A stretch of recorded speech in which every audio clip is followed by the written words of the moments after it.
अगर श्री कृष्ण भगवान थे, अगर श्री कृष्ण सब जानते थे, तो फिर उन्होंने रोका क्यों नहीं?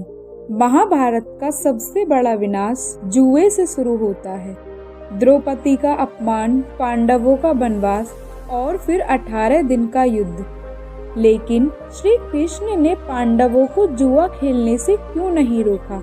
क्या भगवान चाहकर भी कुछ नहीं कर सकते थे, या फिर इसके पीछे कोई और रहस्य था?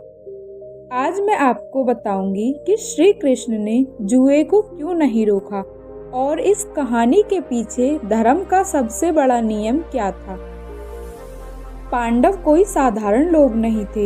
युधिष्ठिर धर्मराज कहलाते थे, भीम बलवान थे, अर्जुन सर्वश्रेष्ठ धनुर्धर और नकुल सहदेव बुद्धिमान थे।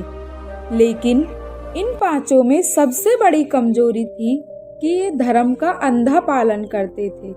युधिष्ठिर को लगता था कि जो भी नियम शास्त्रों में लिखा है उसका पालन हर हाल में होना चाहिए, और यही कमजोरी दुर्योधन और शकुनी ने पहचान ली थी।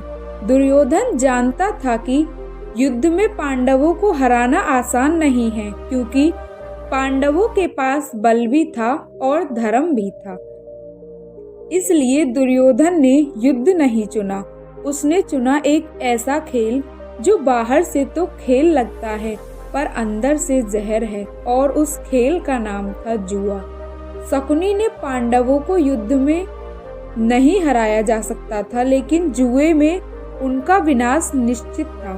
शकुनी ये बात जानता था कि पांडवों को युद्ध में नहीं हराया जा सकता, लेकिन जुए में वो उनको हरा सकता है। और फिर हस्तिनापुर में बुलावा भेजा गया। राजा धृतराष्ट्र ने स्वयं संदेश भेजा और युधिष्ठिर धर्म के कारण मना नहीं कर पाए। अब सवाल उठता है कि तब श्री कृष्ण कहाँ थे? क्या उन्हें नहीं पता था?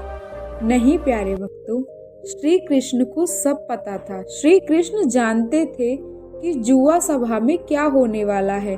उनको पता था कि द्रौपदी का चीरहरण, पांडवों का सर्वनाश, सब कुछ होगा। लेकिन फिर भी उन्होंने रोकने का प्रयास क्यों नहीं किया? ये सवाल कई भक्तों के मन में उठता होगा। इसका उत्तर बहुत गहरा है।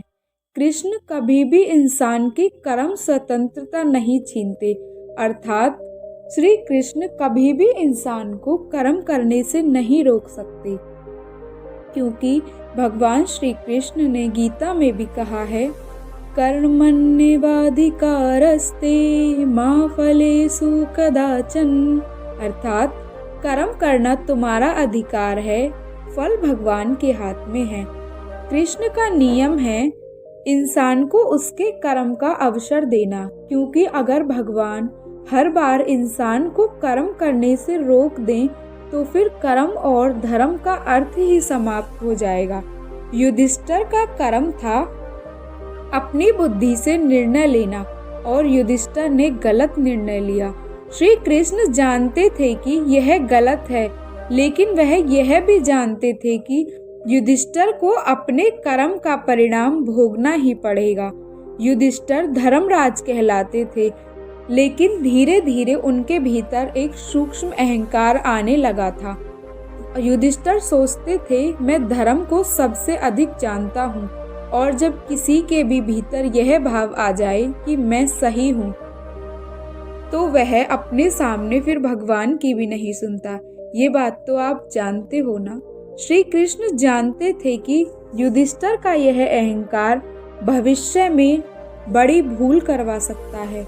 इसलिए श्री कृष्ण ने उन्हें रोकने की जगह उनके जीवन का सबसे बड़ा सबक बनने दिया, क्योंकि कभी कभी भगवान रोकते नहीं हैं।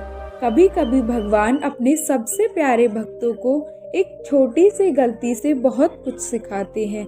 यह बात सुनने में आपको कठोर लग सकती है, लेकिन महाभारत का युद्ध धर्म की स्थापना के लिए आवश्यक था। कौरवों का अन्याय बढ़ चुका था। राजा धृतराष्ट्र अंधे थे, शरीर से भी और मन से भी। भीष्म पितामह जानते थे कि दुर्योधन गलत है, लेकिन प्रतिज्ञा के कारण चुप थे। द्रोणाचार्य भी जानते थे कि अधर्म हो रहा है, लेकिन वो भी पुत्र मोह के बंधन में बंधे थे। यदि जुआ ना होता तो पांडवों को जनता के सामने इतना बड़ा अन्याय सहना ना पड़ता और जनता कभी नहीं जान पाती कि कौरव कितने अधर्मी हैं। श्री कृष्ण जानते थे कि युद्ध के लिए धर्म का पक्ष जनता के सामने स्पष्ट होना चाहिए, ताकि युद्ध केवल सत्ता का नहीं बल्कि धर्म और अधर्म का युद्ध बन सके। सबसे दर्दनाक दृश्य महाभारत में वो था जब द्रौपदी को सभा में उसके बाल पकड़कर घसीटकर लाया गया और दुशासन ने उसका वस्त्र खींचने का प्रयास किया। कृष्ण उस समय वहां नहीं थे, लेकिन जब द्रौपदी ने पुकारा, हे कृष्ण, तो कृष्ण ने तुरंत रक्षा की। यहाँ कृष्ण का संदेश साफ है भक्तों, जब तक मनुष्य अपनी शक्ति और अहंकार पर भरोसा करता है तब तक भगवान उसके जीवन में हस्तक्षेप नहीं करते, लेकिन जब मनुष्य पूरी तरह समर्पण कर देता है तब भगवान अपने आप को उसकी रक्षा करने से रोक नहीं पाते और स्वयं प्रकट हो जाते हैं। कई लोग कहते हैं कि यह सब भाग्य था, यानी महाभारत होना भाग्य था, लेकिन यह सत्य नहीं है। यह भाग्य नहीं था, यह कर्म का परिणाम था। पांडवों ने गलत निर्णय लिया था, धृतराष्ट्र ने गलत निर्णय लिया था, भीष्म पितामह और द्रोणाचार्य ने भी मौन रहकर गलत किया था और कौरवों ने तो अधर्म किया ही था।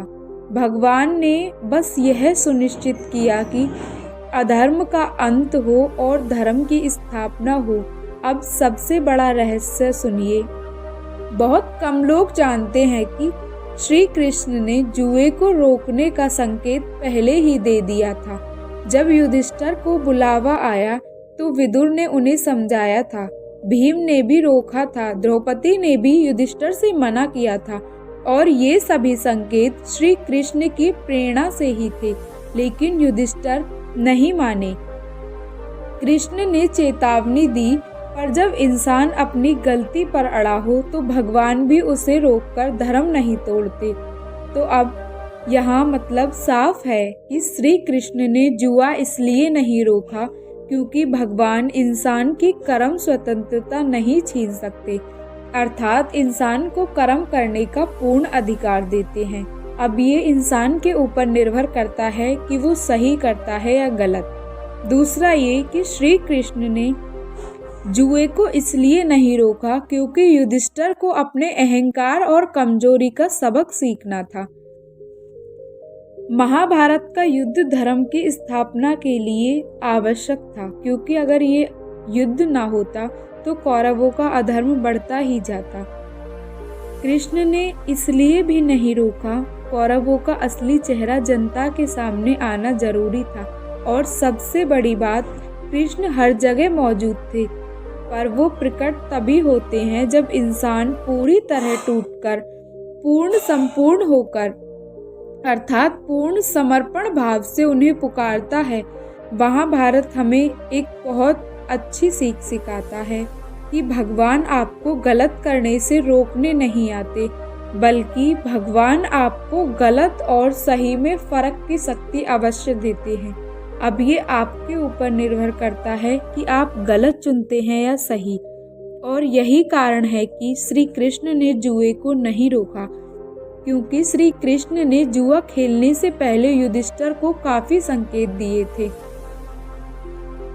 कृष्ण ने कहा है भगवत गीता में कि जब जब अधर्म की हानि होगी मैं स्वयं प्रकट होऊंगा, और महाभारत में भी कृष्ण ने यही किया है। अगर आपको हमारी कथा पसंद आई हो तो वीडियो को लाइक करें और कमेंट में जय श्री कृष्णा अवश्य लिखें। और ऐसी ही अद्भुत कथाएं सुनने के लिए हमारे चैनल को अवश्य सब्सक्राइब करें और एक बार प्रेम से कह दीजिए राधे राधे।